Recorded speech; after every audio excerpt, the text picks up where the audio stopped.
Salut à tous, j'espère que vous allez bien. Moi ça va très bien, je suis contente de vous retrouver aujourd'hui parce que je vais vous parler de ma lubie du moment. Que dis-je, mon obsession, c'est Ark Nova. Si vous ne connaissez pas du tout, sachez que c'est un jeu qu'on catégorise comme expert. Ça ne veut rien dire si ce n'est que ce sera des parties très longues avec pas mal de règles à lire et surtout qui vont demander un gros investissement en termes de réflexion, d'optimisation, etc. Donc si vous aimez ce genre de jeu un peu exigeant, un peu lourd, ça va vraiment vous plaire parce que au-delà du fait que c'est un excellent jeu de combinaison, de placement de cartes et d'optimisation, c'est aussi surtout un super chouette thème, donc très agréable à jouer avec un parc animalier qu'on va développer pour le rendre le plus intéressant aux yeux du public, mais également en soutenant plein de projets de conservation pour remettre l'animal au centre de la nature. Alors, une partie d'Ark Nova, comment ça se passe? Tout d'abord, on récupère un plateau sur lequel on va pouvoir placer ces animaux. Donc, on va devoir aménager ce plateau, par exemple, en construisant des petits enclos qui vont ensuite recevoir des animaux et qu'on va pouvoir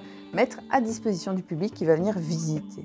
On a également un immense plateau central ici qui est composé de 3 pistes. Une piste ici d'attrait qui représente l'intérêt que les visiteurs ont pour votre parc animalier.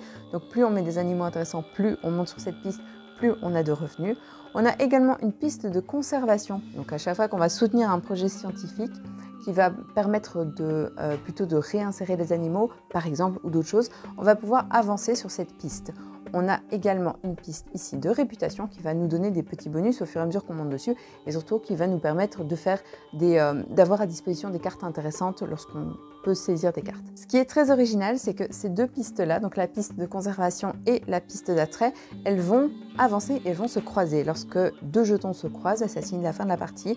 Tous les joueurs peuvent jouer un tour et puis à ce moment-là, on va compter les points de victoire. Et les points de victoire, ça va être l'écart entre ces deux jetons. Donc on a intérêt à bien réfléchir pour faire une belle action qui va pouvoir nettement creuser l'écart d'une manière ou d'une autre afin d'avoir suffisamment de points de victoire. Mais je vous explique ça tout de suite. Premièrement, ce qu'il faut savoir, c'est que vous avez 5 actions à votre disposition.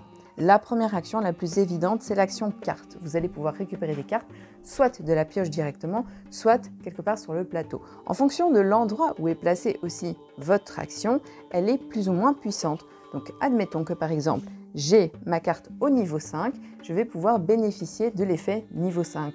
Donc c'est-à-dire piocher 3 cartes et défausser une ou saisir. Et saisir, ça veut dire que peu importe où je me trouve sur ma piste de réputation, je peux prendre la carte et la mettre dans ma main pour la jouer plus tard. Quand j'ai fait mon action, je la retire et je la fais glisser jusqu'à son niveau le plus faible. Donc c'est une espèce de système un petit peu comme une roue. Une fois qu'on utilise l'action la plus puissante, elle redevient toute faible et elle va grimper au fur et à mesure. C'est très important de savoir exactement l'enchaînement des actions qu'on compte faire pour ne pas se retrouver avec des actions dont on a besoin qui se trouvent un petit peu trop bas sur la piste de puissance. L'action carte nous permet de piocher des cartes et puis on a l'action animaux qui nous permet de placer dans notre parc des animaux. Tout à fait. Donc il faudra au préalable les avoir dans sa main et surtout il faudra avoir construit un enclos.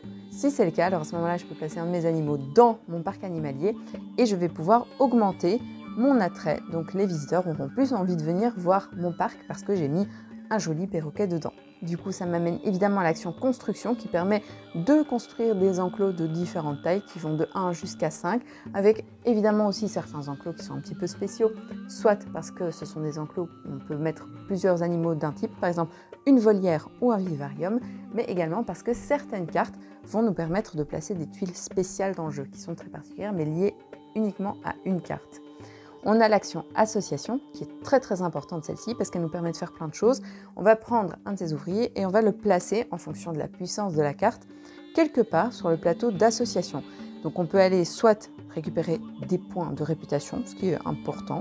On peut aller faire des partenariats avec d'autres parcs animaliers, d'autres continents. Par exemple, je vais prendre ici les Amériques. Ça va me donner un petit bonus. Quand je vais placer des animaux d'Amérique, ils vont me coûter 3 crédits de moins. Donc ça, c'est vraiment très intéressant. Je peux également me placer pour faire des partenariats avec des universités. Et à ce moment-là, je vais prendre une université que je vais placer chez moi. On va pouvoir les remplir, donc les joueurs pourront en profiter, mais seulement au tour suivant. En attendant, c'est moi qui bénéficie de cette université. Ça va donner aussi des petits bonus, soit des bonus de réputation, des bonus de recherche, ou surtout, très important, la capacité d'augmenter son maximum de cartes en main à 5 au lieu de 3. Au fur et à mesure qu'on va placer ces petits éléments dans les différentes pistes, on va pouvoir gagner aussi des bonus. Donc ça, c'est vraiment important. C'est un truc à retenir, c'est qu'il y a un petit peu un effet d'enchaînement, un effet de combinaison. Et puis, la dernière action qui est pour moi la plus importante, c'est mécène. Mécène, ça vous permet de jouer les cartes spéciales, donc les cartes mécènes qui sont des cartes bleues. Ce sont des cartes qui vont vous donner souvent des petits bonus tout au long de la partie. Vous allez avoir par exemple un mécène qui vous donne 2 crédits à chaque fois qu'un oiseau est placé, donc ça c'est très important. Mais vous avez également, et c'est là pour moi que c'est capital, vous avez des mécènes qui vont vous donner des points de victoire en fin de partie en fonction que vous remplissiez ou non les conditions. Par exemple ici, la fosse des ours polaires, à la fin de la partie, en fonction du nombre d'icônes ours que j'aurai sur mes cartes, donc dans l'ensemble de mon parc animalier, je vais pouvoir gagner des points de victoire supplémentaires.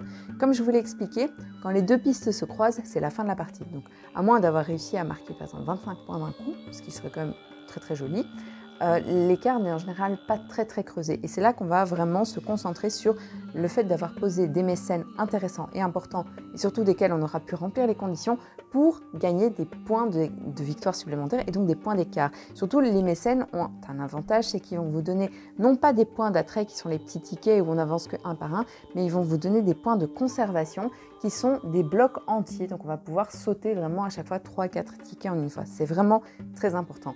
Et une autre manière aussi d'avoir ces points, ce sont des petits objectifs qu'on a piochés au début de la partie. On en a reçu 2 et à un moment dans la partie, on va devoir en sélectionner un. C'est secret et si on réussit à bien remplir cet objectif, on va pouvoir également avoir des points de victoire supplémentaires. Donc là, je vous ai fait un petit peu l'ensemble des actions. Il y a une petite chose importante à savoir, c'est qu'il y a à plusieurs endroits sur le plateau la possibilité d'améliorer ces cartes actions. Donc chaque carte est chaque fois composée d'un côté bleu qui est le côté de base auquel tout le monde a accès. Et puis à un moment, si on arrive à bien gérer ces choses, on va pouvoir retourner sa carte jusqu'à la fin de la partie et bénéficier de sa version améliorée. Les cartes améliorées sont très intéressantes, mais ce qui est vraiment un crève-cœur, c'est qu'on ne peut pas toutes les améliorer. On ne pourra en améliorer que 4 sur 5. Donc par exemple, pour vous donner vraiment une idée plus concrète, je vous ai dit l'action carte. C'est l'action qui me permet de piocher des cartes de ce paquet ou d'aller chercher des cartes avec l'action saisir. Normalement, dans ma version de base, si j'ai mis ma carte à la puissance 5, j'ai de la chance, je peux piocher 3 cartes et en défausser une. Ou je peux saisir une carte. Et bien dans sa version améliorée, je peux piocher 4 cartes et en jeter une, ou je peux saisir à partir du niveau 3. Donc je n'ai pas besoin d'attendre qu'elle soit tout au bout pour pouvoir faire l'action saisir. Et saisir, c'est important parce que ça me permet de gratter une carte, de la faire venir dans ma main même si je n'y ai pas accès. Voilà, donc ça c'est une façon de vous montrer que améliorer ces cartes est capital. Mais pas que pour ça, également parce que certaines parties du plateau, de tous les plateaux d'ailleurs, ne vous seront accessibles que si vous avez amélioré la carte nécessaire. Par exemple, pour pouvoir construire sur des cases spéciales ici, il aura fallu que au préalable, que j'améliore ma carte construction sur sa version améliorée. Pour pouvoir faire des partenariats avec plus de continents, il va falloir que j'augmente ma carte association et que je l'améliore sur sa phase 2. Idem, si je veux faire cette partie-là du plateau, qui est une partie don, ce qui me permet de gratter des points de conservation, eh bien, il faudra aussi que j'améliore association. Il y a partout des micro-conditions comme ça qui sont très intéressantes à jouer. Là, je vous ai présenté en gros les différentes choses que je vais pouvoir faire. Mais concrètement, comment ça se passe? Eh bien, à mon tour de jeu, je joue une de mes cartes. Admettons, je joue l'action carte. Je fais l'effet qui est inhérent à sa position. Donc ici, je récupère des cartes, j'en défausse, etc. Je fais grandir ma main. Tous les joueurs font une action. Et donc, on fait un enchaînement d'actions comme ça. Là où c'est intéressant, et j'ai pris spécifiquement l'exemple de carte pour ça, c'est que la première chose qui est écrite, c'est pause 2. On a une petite piste ici, qui est la piste de la pause. Eh bien, je vais faire avancer de 2 la petite tasse de café. Et quand la petite tasse de café sera arrivée tout au bout, c'est la fin du tour. Et à ce moment-là, on remet tout à 0. Par exemple, on remplit ici les trous laissés par le partenariat que les autres joueurs auraient rempli à ce tour-ci, ce qui laisse à tout le monde la chance de le faire. On enlève des cartes et on re-remplit la rivière pour pouvoir permettre à tout le monde d'avoir un petit peu plus de turnover dans les cartes qui sont disponibles. On gagne ses revenus pour pouvoir payer les enclos, payer les animaux qu'on place, etc., etc. Et puis on va pouvoir rejouer un enchaînement de tours, comme ça, vraiment une succession d'actions différentes, jusqu'à ce que, comme je l'ai dit, les 2 pions d'un joueur se croisent, tous les autres peuvent jouer encore une fois, et là c'est la fin de la partie. Alors je suis volontairement pas rentrée dans les détails des règles parce que ce serait vraiment très long, mais je vous ai expliqué vraiment en gros comment ça marche.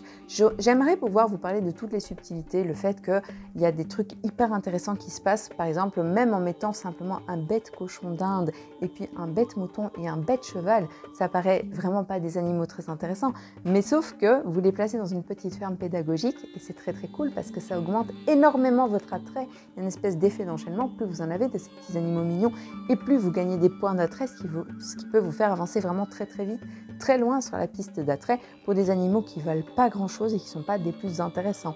C'est une subtilité. Je pourrais vous dire aussi que c'est vraiment super de pouvoir placer plusieurs tigres. Je pourrais vous dire tout un tas de choses qui sont vraiment géniales parce que c'est un jeu qui va clairement se dévoiler au fur et à mesure de vos parties. Je suis déjà à plusieurs parties à mon actif. C'est le jeu, je suis accro pour l'instant, j'y joue tout le temps parce qu'en fait, j'ai vraiment l'impression que j'ai jamais vu assez les cartes, j'ai jamais testé toutes les possibilités, toutes les options qui s'offraient à moi. J'ai envie de pouvoir essayer une stratégie en faisant plutôt tel type de carte, tel type d'amélioration. Parfois, j'aurais envie d'améliorer certaines cartes et pas d'autres.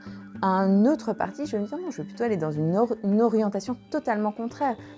Il y a vraiment plein de choses à faire. C'est un jeu aussi d'opportunisme. Donc c'est un jeu où il ne faut pas s'accrocher désespérément au tour 1 à la jolie carte du tigre de Sibérie parce que vous l'aimez bien, que c'est votre totem. Laissez tomber, c'est trop cher. Jetez-la.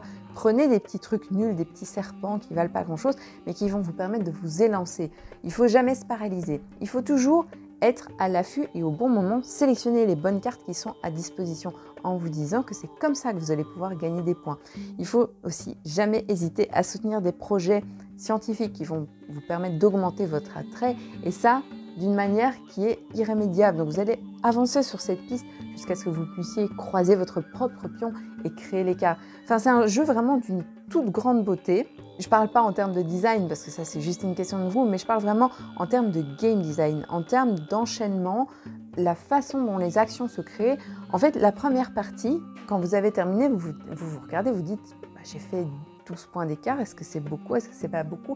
Et vous ne savez pas. Et puis vous jouez et vous commencez à comprendre comment ça s'enchaîne, comment ça s'emboîte. Et puis finalement, bah, j'en suis à des parties 35, 33 et c'est des très beaux scores parce qu'en fait, à un moment, on commence à avoir vraiment le feeling de ce qui se passe, à quel moment réagir, comment bloquer l'autre. Et surtout, ça c'est important, au fil de la partie, c'est un jeu avec très peu d'interaction, mais au fil de la partie, vous commencez aussi à vous intéresser à ce que l'autre fait. Donc peut-être parfois lui rafler une carte.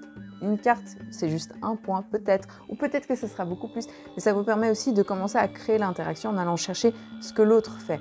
Donc c'est clairement un jeu qui est plutôt dans son coin, mais avec les parties, avec l'expérience, vous allez vraiment commencer à sentir ce qui se passe et avoir envie de jouer avec l'autre et parfois un peu l'embêter, un peu chafouiner, un peu essayer de lui casser ses séries. C'est un peu cher payé, mais parfois ça peut être aussi un bon coup d'opportunisme pour peut-être pas vous avantager, mais votre adversaire le désavantager. Enfin bref, c'est extrêmement complet, c'est hyper bien fait comme je vous l'ai dit.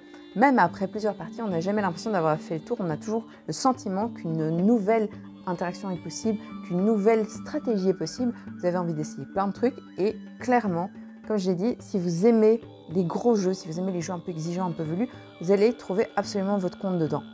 Pour vous donner un point de comparaison, moi je suis une grande fan de Terraforming Mars, j'adore ce jeu, mais vraiment je l'adore d'amour. Et Ark Nova, je n'ai pas encore assez joué pour dire qu'il le dépasse dans mon cœur, mais clairement il s'est très vite fait une place où pour moi ils sont côte à côte parce que parfois, j'ai un peu les mêmes sensations, les cartes à effet, les actions, etc. Et en même temps, ils sont tellement pas semblables que c'est très agréable à jouer, mais c'est dans la même filiation. En tout cas, si vous aimez l'un, vous allez adorer l'autre. Donc, je vous recommande à 100% de jouer à Ark Nova, de l'essayer. Il a été élu Diamant d'Or, donc c'est un prix qui est décerné chaque année aux jeux les plus experts. Il est premier, il a reçu le Diamant d'Or. Donc, clairement, n'hésitez pas, regardez Ark Nova. Voilà, moi j'ai terminé pour cette vidéo. Je n'ai pas été sponsorisée, on ne m'a pas payé pour la faire. J'ai vraiment juste eu envie de vous transmettre mon amour pour ce jeu parce que je l'adore, je le trouve incroyable et j'espère que vous le trouverez aussi bien que moi. Je l'ai trouvé génial. Mais en tout cas, si cette vidéo vous a plu, n'hésitez pas comme d'habitude à commenter, liker, partager, vous abonner. Et sinon, on se revoit bientôt. Moi, je vous fais des bisous et je vous dis à la prochaine. Salut!